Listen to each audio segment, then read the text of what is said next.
राष्ट्रीय शहरी आरोग्य अभियानाअंतर्गत काम करणाऱ्या कर्मचाऱ्यांना सरळ सेवा भरतीने सामावून घेणे, डाटा एंट्री कामांचे मानधन वाढवणे, सफाई कर्मचाऱ्यांना किमान वेतन, पालिकेच्या निवृत्त कर्मचाऱ्यांची देणी त्वरित देणे, हिरानंदानी इस्टेट येथील रहिवाशांना नागरी सुविधा उपलब्ध करून देणे, माजीवाडा येथील लोढा गृहसंकुलात पावसात शिरणाऱ्या पाण्यापासून मार्ग काढणे इत्यादी विविध प्रश्नांवरती खासदार नरेश म्हस्के यांनी ठाणे महानगरपालिका आयुक्त सौरभ राव यांच्याशी चर्चा केली आहे। आयुक्तांनी सर्व मागण्यांवरती सकारात्मकता दाखवत मागण्या मार्गी लावण्याचं आश्वासन दिलं आहे। ठाणे महानगरपालिका आयुक्त सौरभ राव यांच्या दालनामध्ये खासदार नरेश म्हस्के यांनी भेट घेऊन विविध प्रश्नांवरती चर्चा केली आहे। यावेळी हिरानंदानी इस्टेट फेडरेशन, लोढा गृहसंकुलातील सोसायटींचे पदाधिकारी, पालिका अधिकारी उपस्थित होते। राष्ट्रीय शहरी आरोग्य अभियानाअंतर्गत ठाणे महानगरपालिकेच्या माध्यमातून गेली अनेक वर्ष कामगार ठाणेकरांना आपली सेवा देत आहेत। शासन अध्यादेशाप्रमाणे सरळ सेवेतून त्यांना पालिकेत सामावून घेणं अपेक्षित आहे। याबाबत आयुक्तांकडे हा विषय प्रलंबित आहे।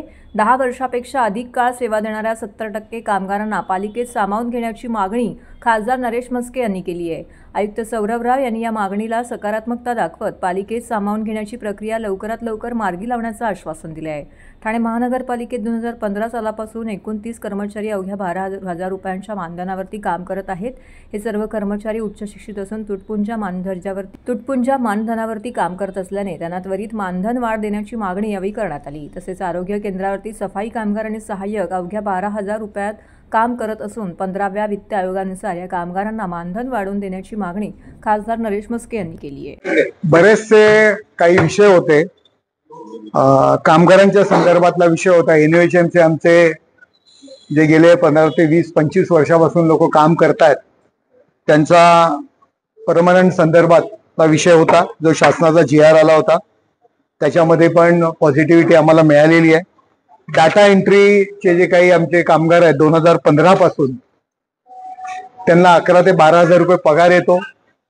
त्यांना मानधन वाढवून देण्याच्या दृष्टीने, त्याचबरोबर 15व्या वित्त आयोगानुसार आमच्याकडे सफाई कामगार आणि अटेंडंट आहेत, 200 कामगार आहेत, त्यांचं सुद्धा मानधन वाढवून देण्याच्या दृष्टीने एक विषय होते कामगारांचे, आणि त्या संदर्भात आम्हाला पॉझिटिव्ह रिप्लाय मिळालेला आहे। शासनाकडनं परवानगी घेऊन त्या सर्वांचा पगार वाढवणं, एनएचएमच्या कामगारांच्या बाबतीत शासनाचा GR आहे त्या पद्धतीने कामगारांना कायम करणं, या विषयावरती आज आमचं पॉझिटिव्ह मत झालेलं आहे। आयुक्तांचा लवकरात लवकर तो निर्णय होईल।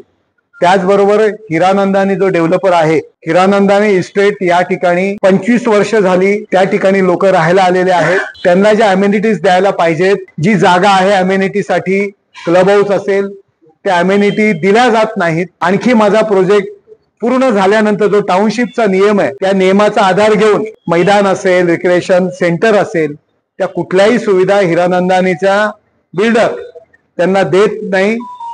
हिरानंदानी फेडरेशनची जी लोक कमिटी होती त्यांच्या समवेत आता मी त्यांची भेट घेतली, आणि बिल्डर ज्या पद्धतीने लोकांवर अन्याय करतोय, लोकांची पिळवणूक करतो, आणखी 25 वर्ष त्याचा टाउनशिपचा प्रोजेक्ट पूर्ण होणार नाही।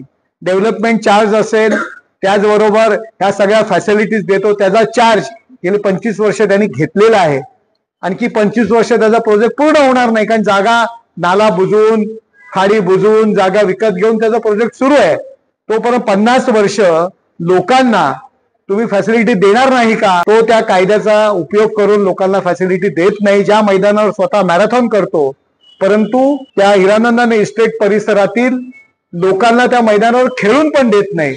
या सगळ्याच्या काही गोष्टी होत्या। गेले 6 महिने आम्ही त्याचा पाठपुरावा करतोय। असीम गुप्ता साहेबांकडे सुद्धा ही तक्रार आम्ही केलेली आहे। त्याचा उपयोग काही गोष्टींकरता जर कायद्याचा आधार घेऊन जर करत असेल तर त्याच्या विरुद्ध सुद्धा आता आम्ही या ठिकाणी तक्रार केलेली आहे। त्याचबरोबर रुस्तमजी याचं जे काही नवीन बांधकाम सुरू आहे, आणि त्यांनी त्याच्यामुळे लोढा या ठिकाणी किमान 15-20 फूट पाणी त्या ठिकाणी जमतं, लोकांना त्रास होतो।